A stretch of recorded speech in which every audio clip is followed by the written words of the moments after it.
Why is the popular vote debated in US elections? Imagine a country where every citizen's voice is heard equally, but the way votes translate into a president's victory can sometimes seem confusing or unfair. That's what makes the debate over the popular vote so lively and ongoing. The popular vote in United States presidential elections is the total number of votes cast by individual citizens across all 50 states and the District of Columbia. It's the straightforward count of who people want to be president. But here's the twist. The winner isn't always decided by this count alone.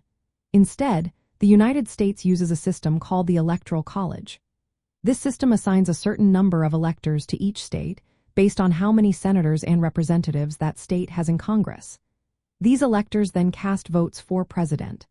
Most states use a winner-takes-all approach, meaning if a candidate wins the popular vote in that state, they get all of its electoral votes. This setup was created to balance power between larger and smaller states. But it also means that winning the most votes nationwide doesn't always guarantee becoming president. That's why the popular vote is often debated. Sometimes, a candidate can win the popular vote but lose the electoral vote, and therefore the presidency. This has happened in the elections of 2016 and also in 2000. Many people ask why the system is set up this way. The answer is that the Electoral College was designed to give smaller states more influence and to prevent large states from dominating elections. It also encourages candidates to focus on swing states, those that could go either way, rather than campaigning equally across the country. This can make voters in some states feel like their votes don't matter as much if their state always leans toward one party. Another reason for the debate is that the Electoral College tends to favor the two major political parties. Smaller parties find it very hard to win electoral votes, which limits political choices.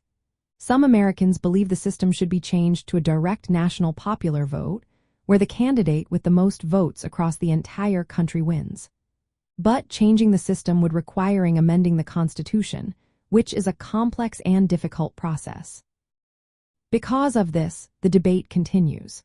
Voters in states with a strong majority for one candidate might feel their votes are less impactful because their electoral votes go to the winner of their state. This can lead to questions about fairness and whether the system truly reflects the will of the people. Sometimes, a candidate who does not have the most total votes can become president, which can make some people question the legitimacy of the election. There are efforts like the National Popular Vote Interstate Compact, where states agree to award their electoral votes to the candidate who wins the popular vote nationwide. This is an attempt to make the electoral process more directly tied to what most people want.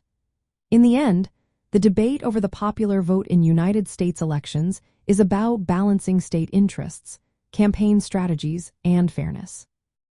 It's about whether the system accurately reflects the choice of the people, or if it needs to be changed to better serve democracy.